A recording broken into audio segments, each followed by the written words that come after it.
We perceive birds as mighty creatures who fly amidst the wind, battle the rain, and race against the sun. But despite all the capabilities of these feathered creatures, bird owners should be aware of some common illnesses that they can acquire right in the confines of their own cages.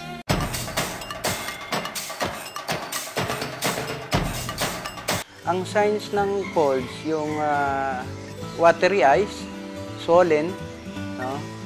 Then mahirapang huminga, at saka sa gabi makikita mo yung tuka niya nakasabit sa kulungan, sa side ng kulungan sa mga grill, para humabol lang ang hininga niya.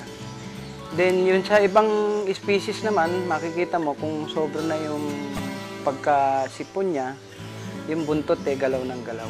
Aside from bacterial infection that may enter the bird's respiratory system, stress ranks number 1 among the causes. Ang causes niya, number 1 talaga, yung stress niya, sudden change ng weather, o di kaya yung sobrang init, tendency niyan na parang nahi-heat stroke, nahihirapan huminga.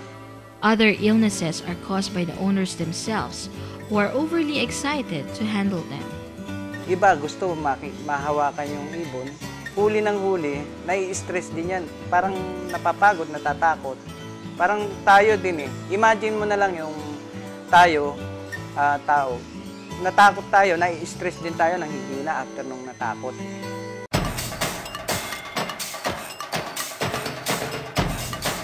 Ang gagawin mong unang-una, yung control ng temperature niya, makokontrol mo. Kung mainit, kung pwedeng provide mo ng air circulation like ventilador o ceiling fan, or by spraying mist, no, na yung pinong tubig sa katawan nila. Gustong-gusto nila yon during hot weather.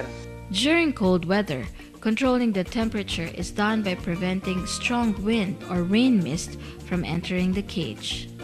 Ginagawa natin, kung pwede, maglagay tayo ng barrier o tolda.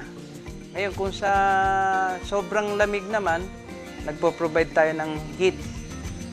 Katulad ng yung heat lamp.